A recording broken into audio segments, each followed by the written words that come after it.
Merci. Vous avez posé la première question sur les mesures de simplification drastiques. Je réitère donc ce que j'ai dit tout à l'heure. Je pense que les gains en termes d'amélioration juridique des procédures, il y en a probablement, mais étant donné l'environnement européen, au risque de déplacer les portes de Salom, de les éloigner un peu, de les rapprocher, on n'aura pas de retour massif de productivité. Ce qu'il faut avoir à l'esprit, c'est que nous avons un problème pragmatique d'application qui est difficile en raison de l'émiettement des acteurs. Et c'est là que le point de travail doit, à mon avis, porter. On voit bien l'interprétation des normes qui est reliée à un acteur qui vient sur un label, par exemple, d'expliciter une vision sur une norme. Mais nous avons au sommet, du haut en bas, une multiplicité d'acteurs, DGEC, DGE, DGLN, DGTM, ADEME, SGPI, BPI, Banque des territoires, OFB, Biodiversité, Creux, ANCT pour les territoires d'industrie, et j'en oublie un certain nombre qui ont chacun, et puis les commissions, donc CNPN, Commission locale de protection de la nature, autorité environnementale. Tout le monde a un avis sur la manière dont les règlements doivent être interprétés. Tout le monde l'énonce. Et personne, à un moment donné, d'arbitre et ne tranche réellement, ça arrive. Ça veut dire qu'on a beaucoup de difficultés. Or, la difficulté aujourd'hui, vue d'un industriel, c'est pas seulement de se dire qu'il doit avoir une procédure administrative à traiter, c'est que quand il développe son projet industriel, il a tout en même temps. Il a ses investisseurs, sa levée de fonds, le risque de contentieux, l'obligation administrative, le raccordement électrique. Bon. Donc on a aujourd'hui une grande complexité dans le développement d'un projet industriel, avec des arbitrages à rendre extrêmement rapidement pour qu'un projet puisse sortir dans les temps. Et cet émiettement qui aboutit à des perceptions différentes aboutit à des choses qui sont difficiles et délicates, qui vont en plus menacer le contentieux. Je voudrais vous donner des exemples concrets, à la fois sur les procédures de compensation, par exemple, et puis sur le financement dont vous parliez à l'instant. Procédure de compensation environnementale. Nous avons aujourd'hui des demandes de la part de plusieurs sites, Dunkerque, Le Havre, Nantes, qui ont écrit aux directions, qui demandent qu'on harmonise et qu'on clarifie les méthodologies de compensation environnementale. Comment on les mesure, comment on mesure les fonctionnalités, qu'on ait une grille, qu'on ait des simplifications, qu'on ait de la clarté et de la standardisation dans ces éléments. Moi, j'ai eu un projet qui s'est présenté, plusieurs, sur un site, zone humide. Je passe sur la définition des zones humides, qui est en soi une chose assez extraordinaire, parce que nous avions des zones qui avaient été remblayées par l'État il y a 40 ans, qui sont humides dans des parties du terrain, et dans lesquelles on demande maintenant aux industriels de venir restaurer la naturation de ce comblement par l'État il y a 40 ans. Bon, en soi, tout n'est pas humide, mais nous avons posé le problème de la compensation. Et là, on se trouve tout de suite face à des doctrines différentes. Et on nous dit, par exemple, le SDAGE prévoit compensation x4. Il a fallu que j'aille trouver une jurisprudence du Conseil d'État de 2019 qui nous montre qu'en fait, qu'on n'applique pas les critères du SDAGE directement sur le plan local sans qu'il y ait des règles de planification intermédiaires. Mais il a fallu que je le soulève, je le trouve, que je le mette en cause. Et je me suis trouvé tout d'un coup en face, après avoir obtenu qu'on ne compense que les fonctionnalités réellement mises en place, je me suis trouvé à devoir maintenant définir ces fonctionnalités. Et dans nos commissions de projets qu'on avait en place, je vais arriver l'Office français de la biodiversité. Et la DDTM nous dit l'Office français de la biodiversité a établi un guide pratique. Attendez, un guide pratique, c'est pas une norme. Ça devient loi. Donc on rentre dans des discussions qui sont... Donc il a fallu prendre un peu d'autorité pour dire maintenant, on compense ce qui est dégradé. On ne compense pas autre chose. Mais les élus, les gestionnaires portuaires ont demandé qu'on tranche ça. En Allemagne, vous avez des quotas d'autocoron, vous avez des comptes, vous avez des coefficients, vous avez des types de dégradation. On fait un compte en plus, on fait un compte en moins. C'est décentralisé, c'est standardisé. Et voilà. Aujourd'hui, on a vraiment le sentiment que d'un point à l'autre, on n'a pas d'arbitrage en raison même de cet émiettement. Et je dois dire que des fois, dans les directions d'administration centrale, c'est un petit peu silence radio. Et puis même au sein des administrations locales, il peut y avoir, entre les différents services, même au sein des directions régionales, je dirais des avis sincères différents sur le sujet. Deuxième exemple, d'un arbitrage qu'on n'arrive pas à avoir et qui pourtant changerait les choses. Le GPMM, le Grand Port Maritime de Marseille. Bon, il y a une démarche éviter, réduire, compenser. Très bien. Nous avons aujourd'hui, à peu près sur 10 000 hectares de la ZIP de Fos, dans ce port, 4 000 hectares qui sont protégés. Donc 2 600 hectares sont déjà gérés. Mais chaque fois qu'une parcelle aujourd'hui est mise à l'aménagement industriel, on va demander dans la parcelle de faire des mesures d'évitement. Et en même temps, on nous dit qu'il faut mesurer les effets globaux. Mais attendez, est-ce qu'on n'a pas déjà compensé quand on a réalisé l'ensemble du port et qu'on a mis 4 000 mètres carrés, 4 000 hectares de côté sur 10 000, justement pour éviter, pour compenser? On ne peut pas les remettre dans le circuit. Et qui arbitre? Qui peut décider? Si on fait un loi règlement, personne ne répond à cette question. En fait, quelque part, on évite et on compense deux fois. Et qui plus est, comme elles sont bien gérées, ces zones, par le port, elles ne sont pas dégradées. Et donc, on n'arrive plus à trouver, pour les 700 hectares qui restent à aménager, on n'arrive plus à trouver des terrains assez dégradés pour qu'on puisse le compenser en proximité. Vous voyez l'absurdité dans laquelle l'absence de décision nous amène. Enfin, nous ne sommes pas dans une logique. Et sur ces compensations, on a des avis différents. La CNPN intervient. Moi, je voudrais bien qu'on pose le problème de la réglementation, mais qu'on pose le problème surtout de la composition de certain nombre de commissions qui doivent en rester comme en Allemagne sur des avis techniques et qui souvent portent avec sincérité des points de vue. La composition de la CNPN, moi je la respecte, ce sont des gens qui vraiment ont une haute autorité, qui sont remarquables, mais moi j'ai vu des industriels venir devant ces commissions comme à Canossa, où on leur disait « nous sommes contre la voiture ».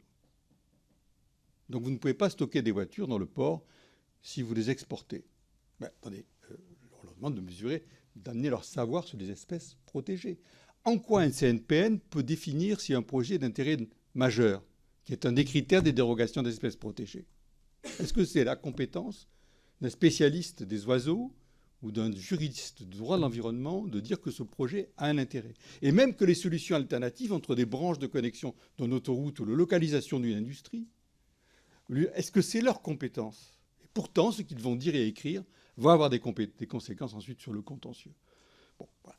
De la même manière, le président de la CNDP a une commission, mais la commission, il y a aussi peu d'ambiguïté parce qu'il y a des parties prenantes dans la CNDP. Il n'y a pas seulement des spécialistes de la concertation, il y a aussi des gens qui ont des avis en termes d'environnement. Et voilà. Donc je pense qu'en Allemagne, on ne connaît pas ça. On a dans l'État un certain nombre d'acteurs qui prennent des avis techniques, et ces avis techniques sont vite posés sur la table, sont standardisés. C'est la même chose sur le plan du financement. Sur le plan du financement, on a la même conséquence gênante de cet émiettement dans la procédure. Je vais citer des exemples très concrets. En fait, par exemple, sur la méthodologie qu'a choisie France 2030 pour attribuer les financements dans un moment où il faut prendre des décisions extrêmement rapidement. Nous avons aujourd'hui un élément de l'hydrogène qui fonctionne bien, c'est le ICF. Pourquoi il fonctionne bien? L'hydrogène n'est pas rentable aujourd'hui à 7 €, prix de sortie par rapport au gaz, vous le savez. En plus, il n'y a pas grande visibilité aujourd'hui sur le mécanisme de compensation frontière, qui n'est pas très arbitré, donc pour les investissements lourds, c'est difficile.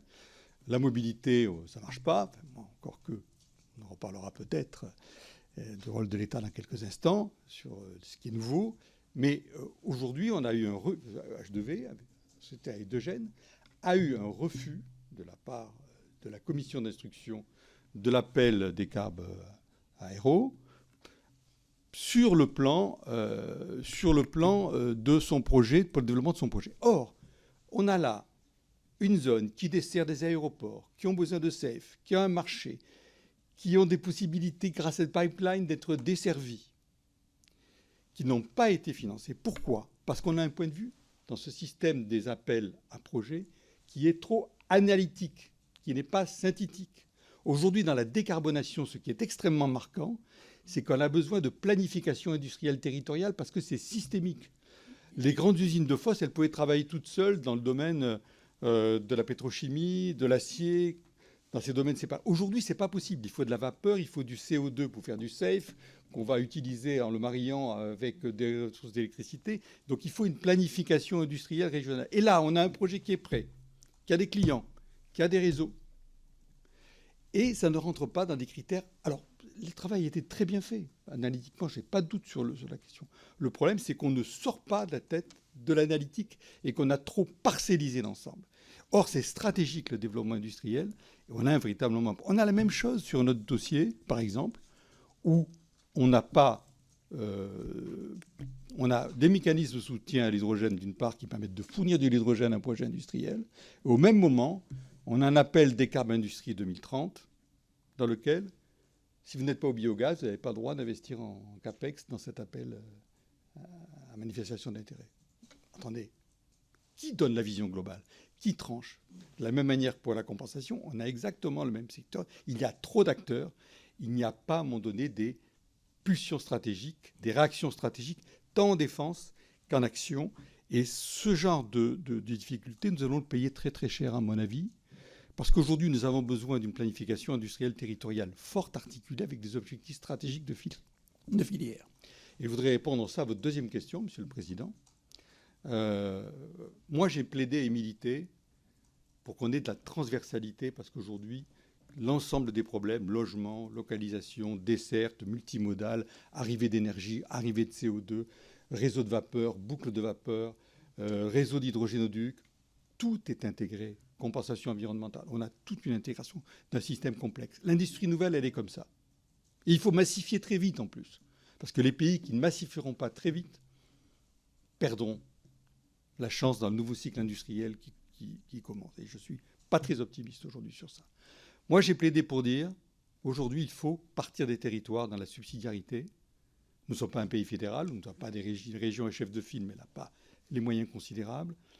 Et j'ai plaidé pour qu'en effet, il y ait des transversalités à travers un commissaire à la transition industrielle, parce que j'ai vu qu'au niveau d'une sous-préfecture, on n'y arrivait plus. J'ai vu que l'émiettement des acteurs ne permettait plus de travailler. Il faut qu'il y ait des chefs d'orchestre qui se mettent en place. Il faut que ce soit à plusieurs niveaux.